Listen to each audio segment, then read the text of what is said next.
Cette semaine, une manifestation pour démontrer le ras-le-bol de la population aura lieu à Joliette le 27 septembre prochain.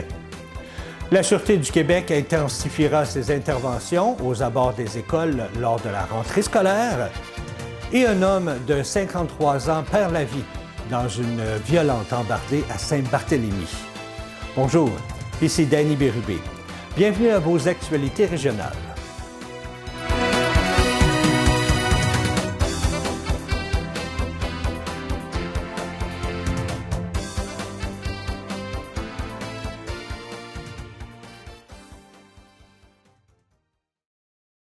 Bonjour à vous, j'espère que vous allez bien.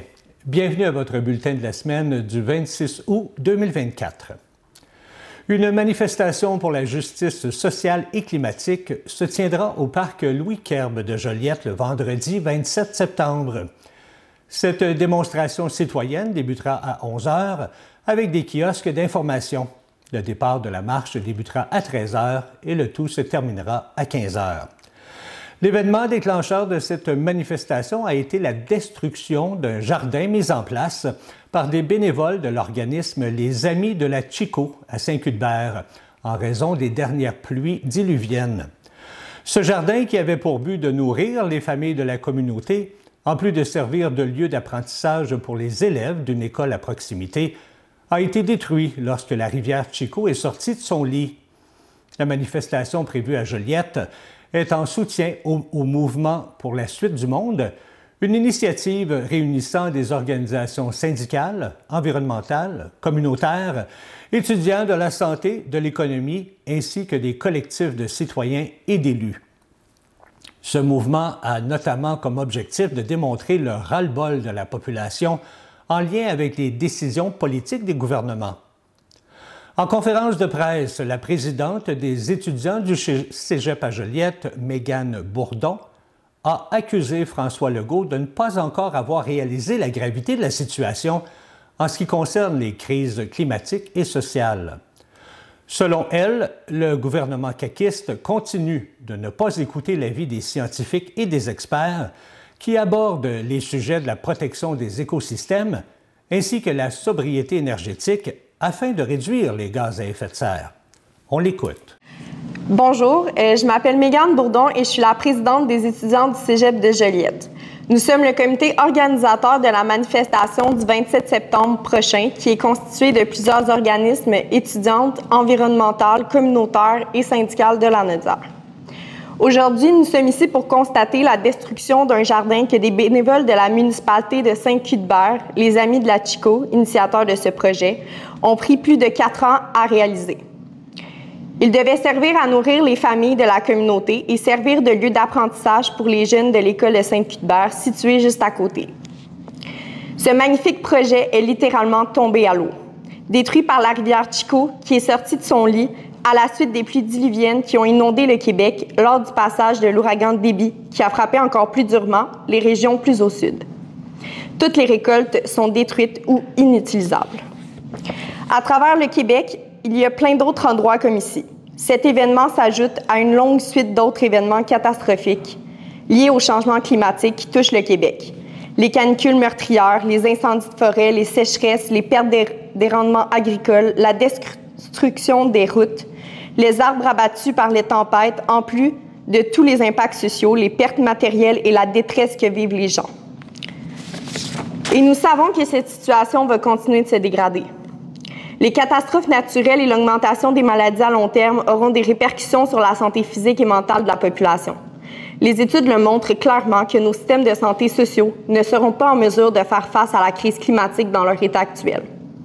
Les blessures dues aux sinistres, les problèmes pulmonaires, le développement de bactéries, les troubles cardiaques, ainsi que l'impact sur les personnes les plus vulnérables seront exacerbés par les crises et les changements climatiques. Avec un réseau de santé déjà fragile, qui sera certainement surchargé par les catastrophes naturelles, voulons-nous revivre une situation similaire à celle de la COVID, avec un système de santé incapable de gérer l'augmentation des malades? Nous sommes ici parce que nous sommes inquiets de constater que le gouvernement du Québec ne semble pas encore réaliser la gravité de la situation qui se profile avec la crise climatique et la crise sociale. Le gouvernement Legault continue de ne pas écouter les avis des scientifiques et des experts qui parlent de protection des écosystèmes et de sobriété énergétique pour réduire les gaz à effet de serre. Le gouvernement n'écoute pas la population du Québec qui demande des vraies consultations sur la manière d'utiliser nos ressources pour parvenir à une transition écologique juste et inclusive. Le gouvernement Legault continue d'ignorer les règles que se sont données les Québécois et Québécoises pour protéger leur territoire, la biodiversité, protéger la qualité de notre air, de notre eau et notre santé. Au contraire, le gouvernement ne n'écoute que pour les lobbyistes, des multinationales qui n'ont aucune considération pour le bien commun. Le gouvernement Legault continue de ne pas écouter la population du Québec qui demande un financement adéquat pour les municipalités, pour du transport collectif efficace, pour réparer nos écoles, pour un système de santé accessible, pour du logement abordable. Le gouvernement Legault continue de ne pas écouter les jeunes qui réclament le droit à un avenir viable, la justice climatique, la sécurité alimentaire et le droit de vivre dans un environnement sain et sécuritaire. Il est temps que notre gouvernement nous écoute. Nous devons adopter des stratégies inclusives et participatives. Les voix des communautés locales doivent être entendues et intégrées dans les processus de décision. Les politiques climatiques doivent être conçues non seulement pour réduire les émissions de carbone, mais aussi pour améliorer la qualité de vie, créer des emplois verts et renforcer la résilience des communautés les plus affectées. Le temps est venu de faire preuve de leadership et de courage. Nous devons faire le choix de l'action immédiate et ambitieuse. Chaque décision que nous prenons aujourd'hui aura des répercussions sur notre avenir et sur celui des générations à venir. C'est pour ça que nous sommes ici aujourd'hui, pour joindre nos voix à celles de plus de 50 organisations qui appellent la population à manifester dans les rues le 27 septembre prochain pour réclamer une véritable transition sociale et écologique. Des manifestations sont actuellement prévues à travers tout le Québec, dont Montréal, Québec, Sherbrooke, Gaspé et à Joliette. La population de la Naudière est invitée à venir se rassembler au parc Louis-Querbe à Joliette, vendredi le 27 septembre, à partir de 11 h. On prévoit une rencontre festive avec une marche, de l'animation et de la musique. C'est une occasion de témoigner de notre ras-le-bol, de ce gouvernement qui n'est pas à l'écoute, de ses mensonges et de la fausse transition qui sert de prétexte à déposséder les Québécois et Québécoises d'un patrimoine collectif et d'un véritable avenir.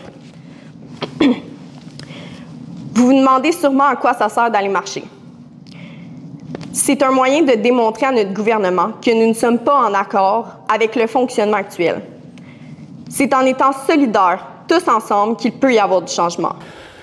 Alors que des centaines de milliers d'élèves à travers la province s'apprêtent à reprendre le chemin de l'école, la circulation sur le réseau routier connaîtra une augmentation notable. La présence accumulée d'autobus scolaires, de piétons, de cyclistes et de brigadiers se traduira par un achalandage significatif aux abords des établissements scolaires. Dans un souci de prévention, la Sûreté du Québec intensifiera ses interventions aux abords des écoles du 26 août au 6 septembre prochain. Les autorités invitent tous les usagers de la route à redoubler de prudence afin de garantir une rentrée scolaire sécuritaire pour tous. Mais quelles sont ces fameuses règles à respecter? Bien, premièrement, respecter les limites de vitesse affichées. Dans une zone scolaire, l'amende est doublée si l'infraction est commise durant la période scolaire. Les usagers de la route, incluant les cyclistes, ont l'obligation de s'immobiliser à plus de 5 mètres à l'approche d'un autobus ou d'un minibus dont les feux rouges intermittents sont en marche ou dont le signal d'arrêt obligatoire est déployé.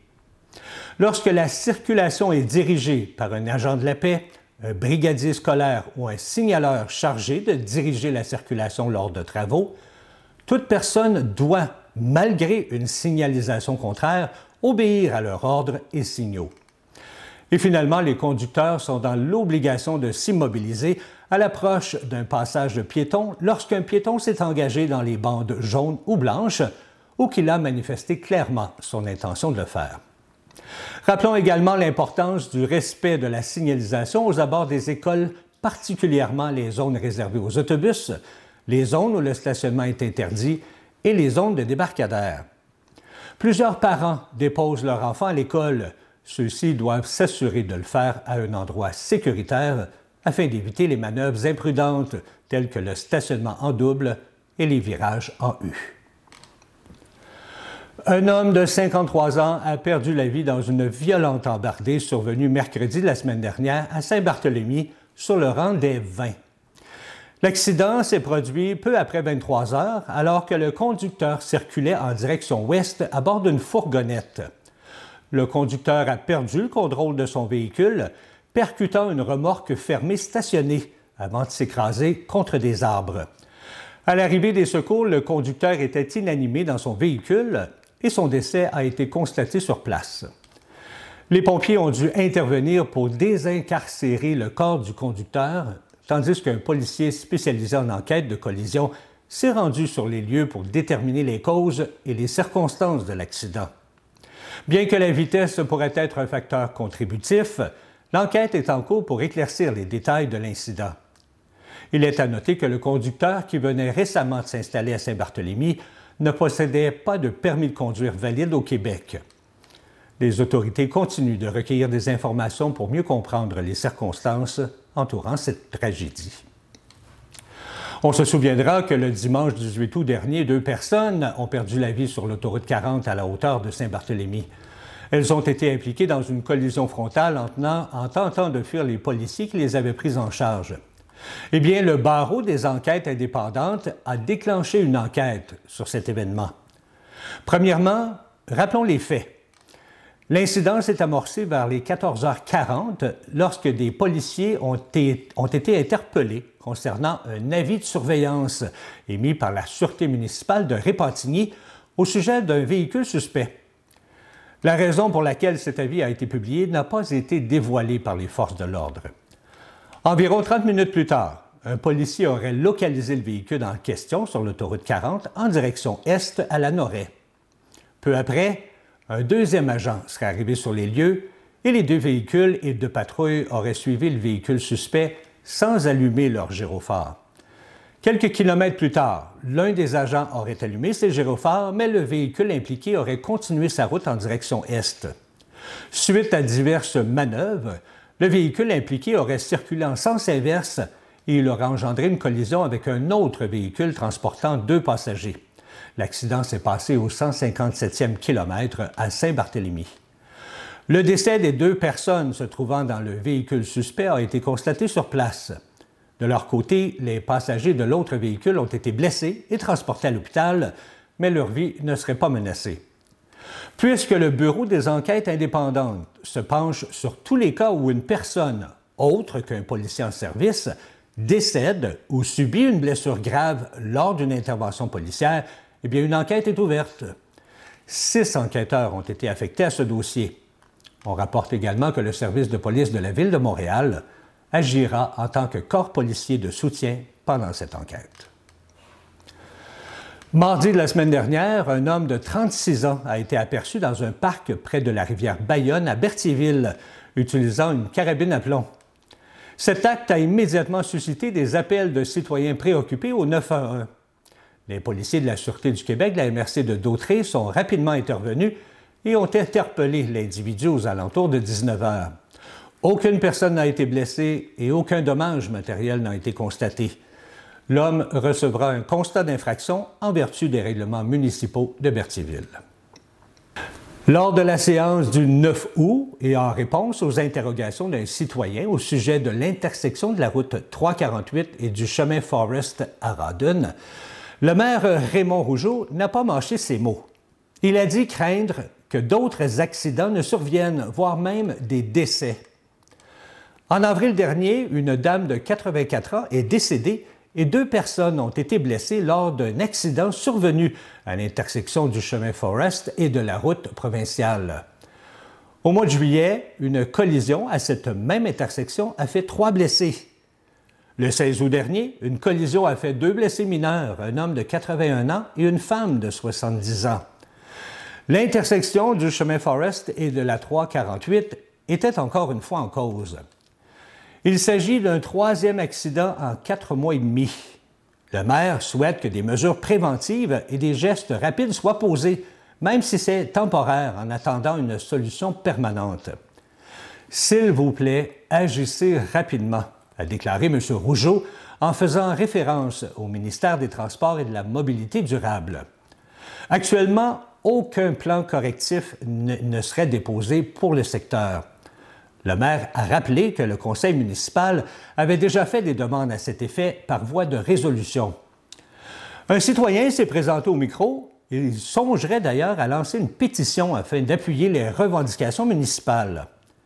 Raymond Rougeau a affirmé avoir partagé sa frustration quant à la lourdeur administrative et les délais de retour lors d'une rencontre cet été avec le ministère des Transports et de la Mobilité durable. Toujours selon M. Rougeau, il y a des endroits, comme la route 337 et Vincent-Massy, où on nous dit depuis 3 ans et demi que des interventions sont à venir.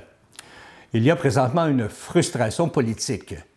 Qu'est-ce qu'on répond aux citoyens, nous dit M. le maire, surtout quand on est en attente de réponse du ministère? Eh bien, M. Rougeau aimerait de la communication et des informations qui lui permettraient de répondre correctement. L'intersection de la rue Metcalfe et de la Première Avenue a également fait partie des discussions avec les représentants du ministère des Transports et de la Mobilité durable. Au-delà du projet de clinique médicale qui sera implanté, le maire a dit souhaiter qu'une solution soit trouvée une fois pour toutes à cette problématique qui dure depuis 15 ans. Environ 70 000 réclamations en assurance habitation ont été reçues par les assureurs du Québec depuis les pluies diluviennes du 9 août, a indiqué mardi le Bureau d'assurance du Canada, le BAC, affirmant qu'il fallait s'attendre à des délais inhabituels pour traiter les demandes.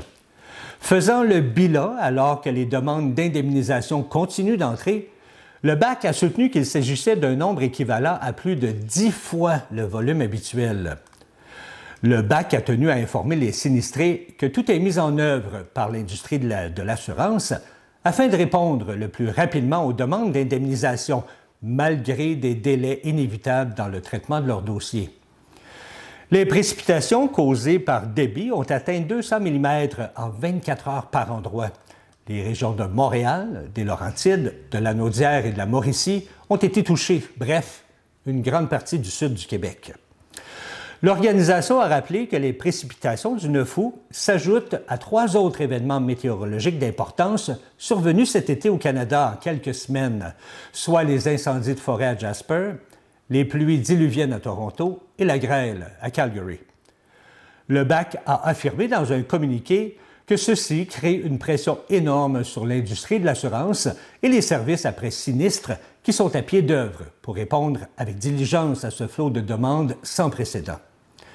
Le BAC recommande aux sinistrés de dresser la liste des biens endommagés et joindre des photos, de regrouper aussi les reçus et de conserver les factures des dépenses encourues en raison du sinistre, comme par exemple les frais de subsistance et les travaux d'urgence.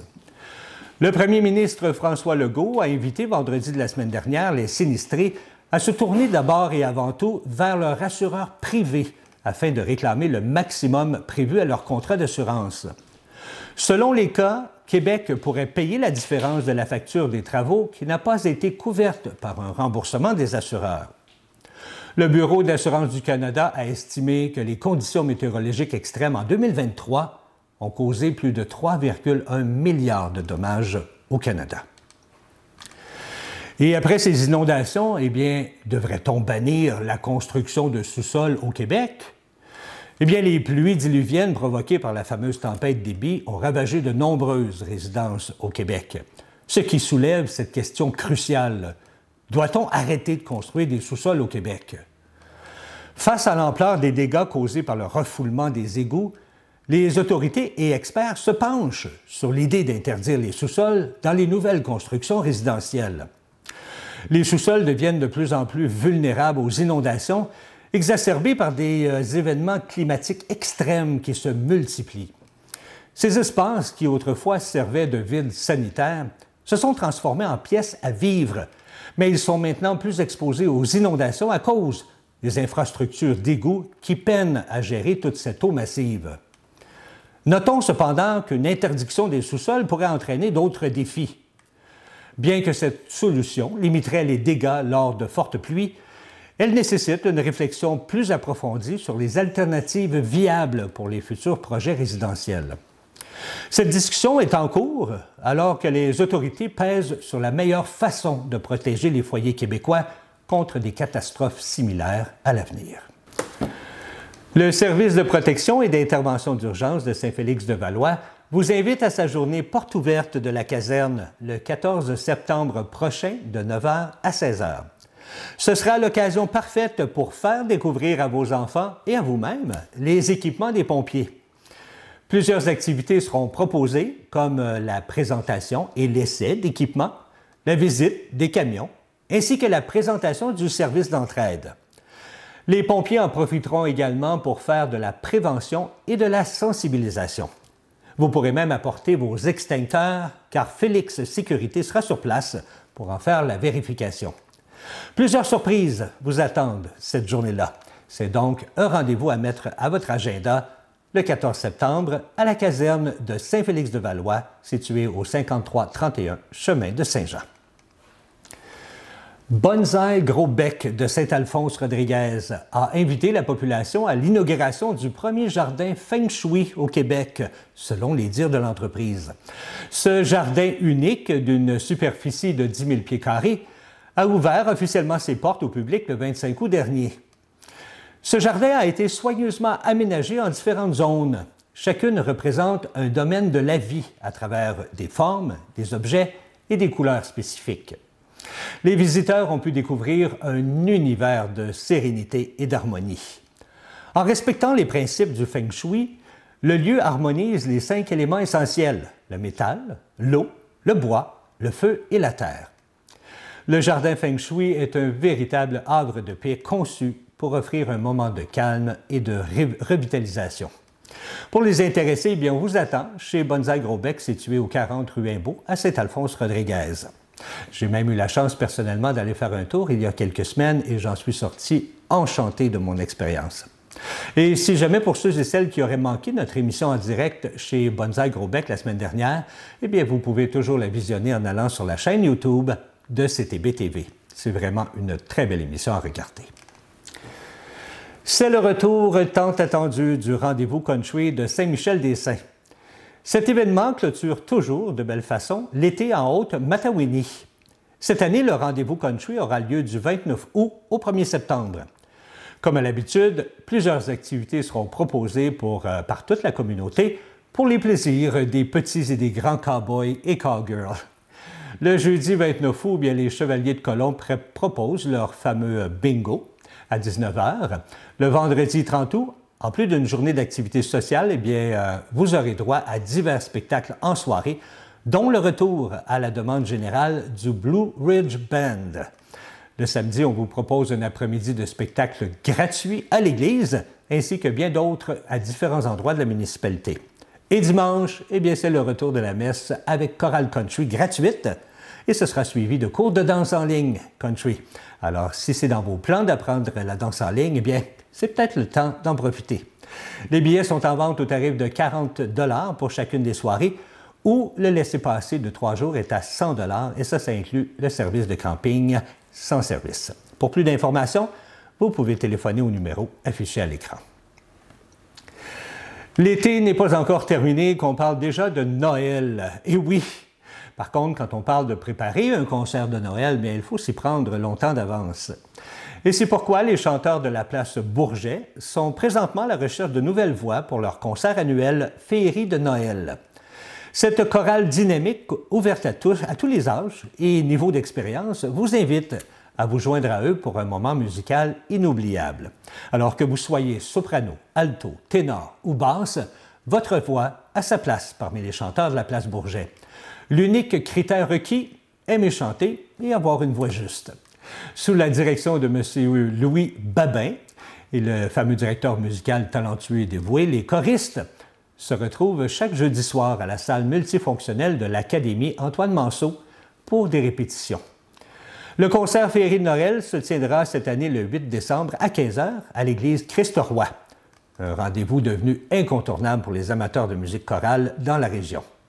Pour toute information supplémentaire, pour passer une audition ou pour vous inscrire, alors contactez Suzanne Beaulieu au numéro affiché à l'écran.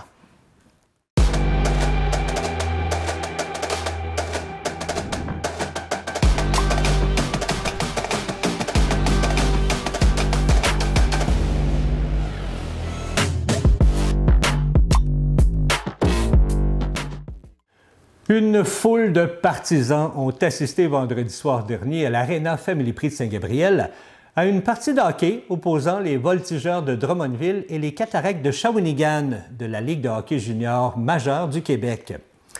Pendant presque toute la partie, les Cataractes ont dominé le pointage par 1 ou 2 buts. Mais vers la fin de la troisième période, les Voltigeurs ont égalé le pointage et ont forcé une période de prolongation de 5 minutes. 3 joueurs contre 3. Et 10 secondes avant la fin, Sam Oliver a enfilé son 4e but pour donner la victoire aux Voltigeurs.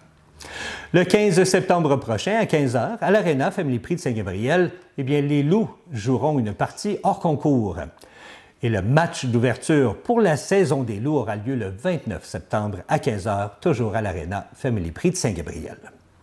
Voilà, c'est ce qui complète vos actualités régionales. Si vous avez été témoin d'une nouvelle, alors faites-nous le savoir en nous écrivant ici à CTB TV. Cette semaine, ne manquez pas l'émission Toujours en action, présentée par CTB TV et la FADOC Lanaudière. On parle de procuration et de mandat d'inaptitude, sujet super intéressant.